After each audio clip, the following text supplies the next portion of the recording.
Hey everybody, it's Chris, and this video is going to just be a short, maybe 8 or 9 minute video about the idea of the term religious professional. What does that term mean, and what doesn't it mean, and why does it matter?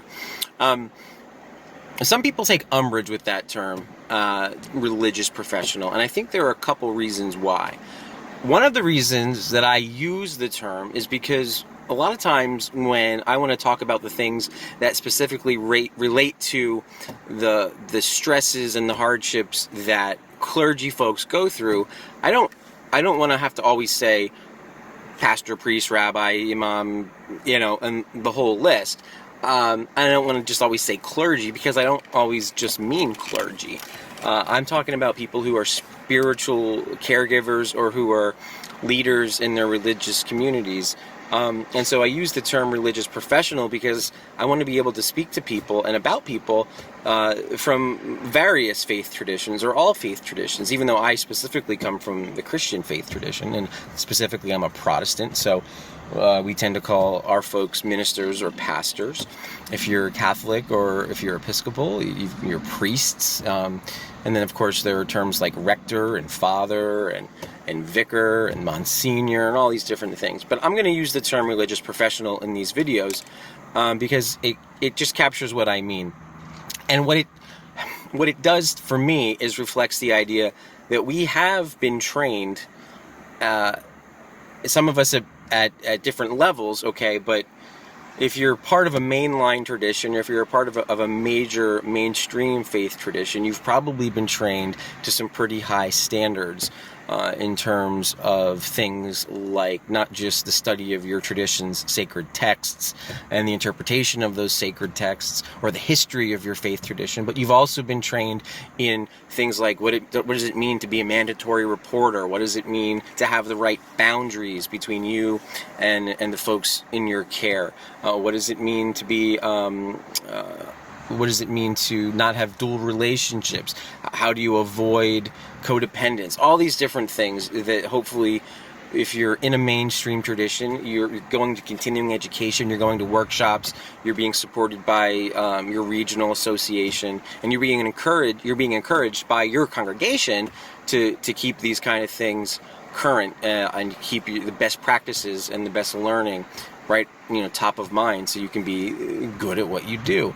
And being good at what you do is important because it's not like it's a value proposition. How do you add value to the church or the synagogue? It's because people trust you. People trust you with the most important moments of their lives.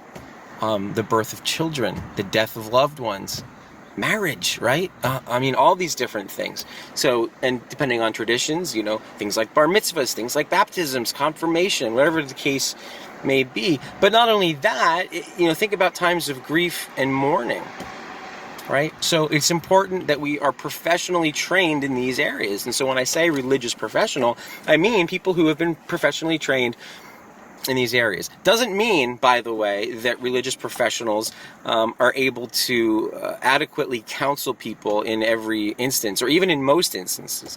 What religious professionals should be trained to do is give counseling in the areas that they're competent to give it in, but then to also be very good at recognizing their own limitations and referring people to counseling in the community that can meet their specific needs. And at the same time, pastors, priests, rabbis, imams, we need to make sure that we're doing self-care, mental, psychological self-care. We hear a lot about spiritual self-care, but what about mental and psychological and emotional self-care?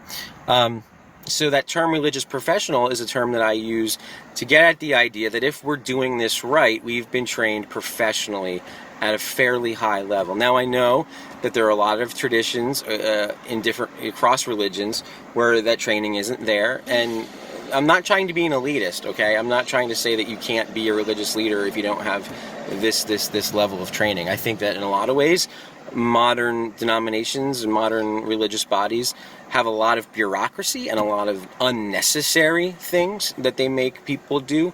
At the same time, I do think there should be a bare minimum when it comes to making sure that we're good at recognizing needs and referring people to resources that can help bring wholeness and health to people where they're at. And we can't be so presumptuous or so full of ourselves or so prideful to think that we can meet every need. It's a recipe for disaster for your parishioner and for you.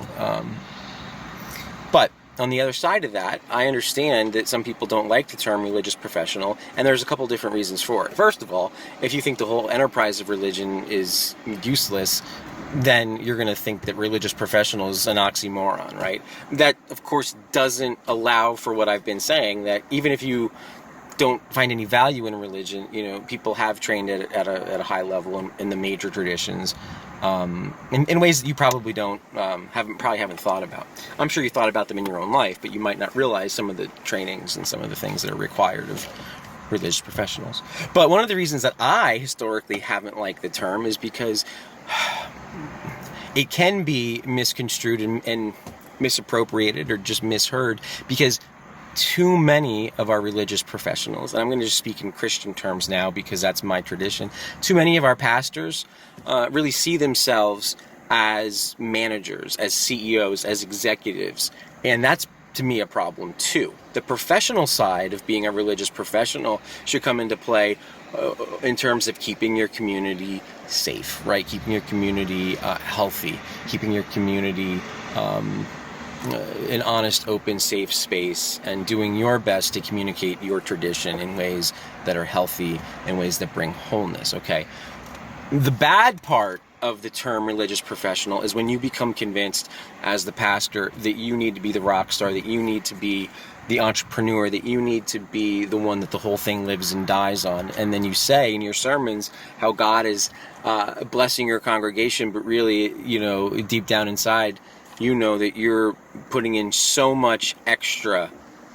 Maybe it's to validate yourself, maybe it's to validate your experience, whatever the case may be, I don't know.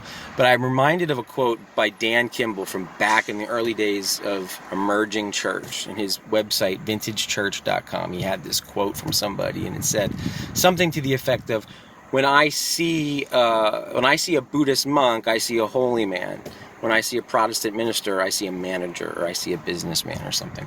And to me, that's the bad side of religious professional. That's the kind of religious professional I don't want to be. And that really, I was in seminary when I read that, and that really hit me hard. It really struck me that, oh my God, like so many of our pastors are in performance mode and are in performance art mode, or are in executive, chief of operations mode. And that's not what Jesus did. When I look at Jesus, I see a holy man. And so when I look at a Christian, whether it's a pastor or a congregant or whatever, that's what I want to see. I want to see a holy person, or a person who's meek and humble and who stands for justice, not somebody whose professionalism has them so aligned with the status quo and the destructive power dynamics in our society that keep disenfranchising people. So that's 9 minutes, guys, on what it means and what it doesn't mean to be a religious professional, at least in my understanding and in my tradition, in my limited way. So I hope you're well. I hope you have a good day. God bless.